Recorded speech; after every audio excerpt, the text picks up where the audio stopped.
Hi, my name is Abha and welcome to my channel. In this video, I would like to share how do I cope with estrangement. It is a very sad topic and sad part of our lives people who go through the pain of estrangement from their loved ones. And before I start that, before I give the tips that I use, just a few quick ones, I would like to introduce myself. My name is Abha. I vlog about my life in New Zealand, my life as an immigrant, my life as a woman in general, and how my life is in 50s. I also vlog about my travels. I love traveling and I love exploring by walking. So I vlog about a lot of walking videos as well. So you will find that in my on my channel. So that if you like my videos, please do like and subscribe. It helps me to reach my target of 1,000 subscribers by the end of this year.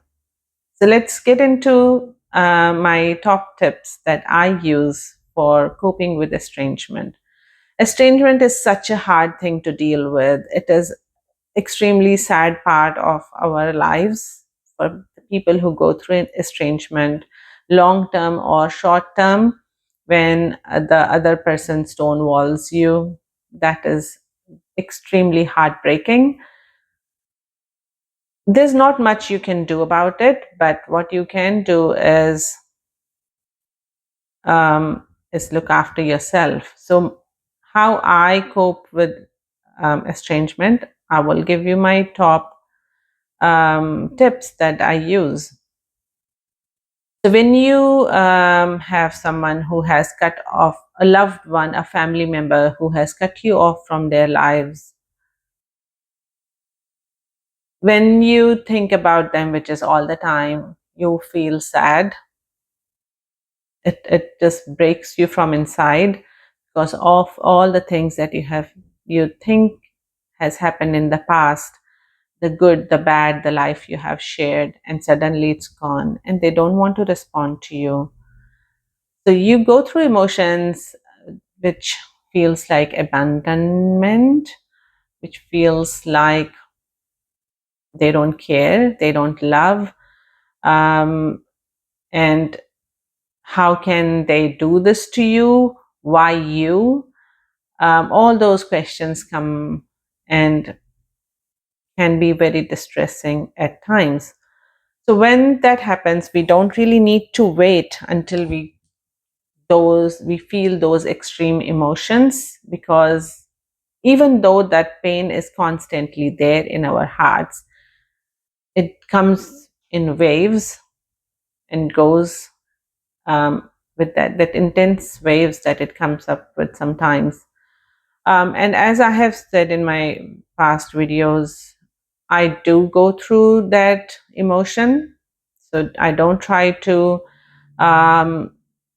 try to block it, because that's worse. It's okay to feel sad, to go through that. But after that, you just need to let go of that moment, of that past. When you think about why it has happened, there can be a lot of theories, and it can be personality clashes, it can be miscommunication, or it can be any number of the reasons it can be, and you go through that in your mind repeatedly, thinking what went wrong and why me. It doesn't really make much sense, but if you think of it as a karmic journey, it makes more sense that way.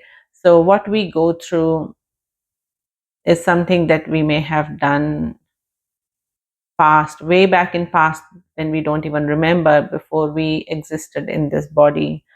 It could go back to many, many, many years.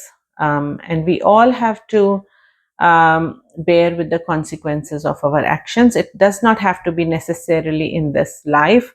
we are all, our souls are all connected, so something that must have happened way before that we even remember. And now we have to face those consequences. So even though in our present memory it feels like we have done nothing wrong, but things will happen in a way where we have to go through that pain, and we just have to make sure that our future is not attached to it. And the other person, definitely they are going through pain as well. It is never pleasant for anyone to break up from their family. So showing a little bit of compassion towards them, that they are going through pain as well, or they have gone through pain and that's why they have taken that decision. I always feel that compassion helps us cope with it better and understand. The only way that makes a bit of sense to me is when you think of it in a spiritual way. Not everything that we see is just that is there. You know what I mean? There are things that we don't see exist as well. Like if you believe in past life, if you believe in spirituality, if you believe that it's just a body that ends, not the energy, not the awareness, it doesn't die, the energy doesn't die, then you would believe that it can be way before we were in this body. So it can be a karmic cycle, it can be personality clashes, it can be anything, it can come in any form. And if we have to go through that pain, consider that as what you have done in past. That is why we are going through that pain now. But what we can do now to make sure we don't go through that pain later on is to let go of that attachment. Stop clinging to the past. Stop clinging to our thinking that, oh, I have done this for them, I have done that for them, I have stayed up all night for them, and look what I have got. I have helped them financially, anything like that. So we have to let go of that. Just let go of your past deeds and let go of the attachment to the happiness or the sadness. So once we do that, we are not carrying that baggage in the future, and that's how you can make sure your future is more joyful. So that is for the future. But right now, how do you cope with it when you feel that wave? And I believe that we don't need to wait for us to get that intense feeling. We have to continuously look after the strategies to cope with not just estrangement, life in general, but right now we will talk about estrangement. So the my top tips to cope with that is, when that thought comes, go through the emotion and then let go of it. Leave it in the past. Don't cling to it, and don't worry about the future. If they are meant to come back, they will come back. If not in this life, some other life. We are not going anywhere. We are here. And if it is meant to be, once we let go of that baggage, things will be more joyful for everyone. So let go of that and be in present. Try to the strategies that you can use is self care. That is the most important thing you can do at that time when you're going through that wave of intense emotion, and always in general. Self care is the answer to coping with the estrangement. Once you have processed it and put it in the past. And how do I go about self care? That is my walks,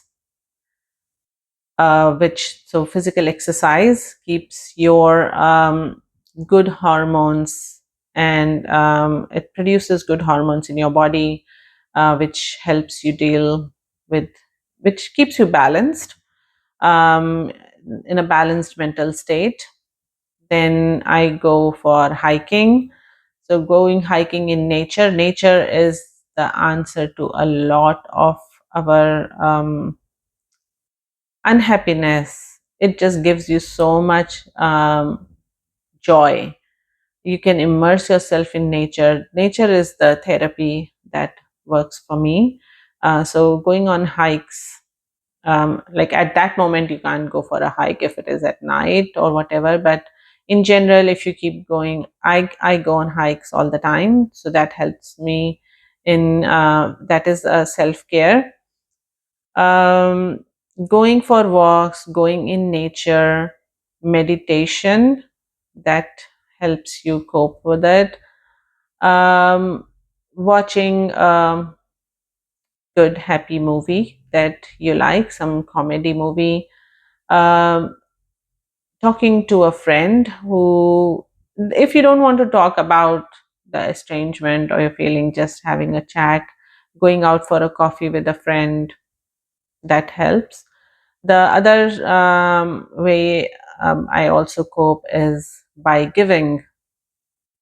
When we give to other people, it helps us feel good, because naturally human beings, we are wired like that. When we give to other people, it gives us happiness. So the way I give is volunteering, or anything, any, even it doesn't have to be a big thing, a small act of kindness, that helps.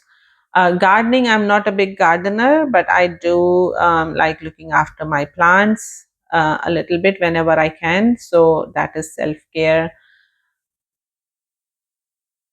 For me, making the mental space to process emotions, that is a part of self care. So I declutter my mind to make sure that I have that space to process my emotion and live in present.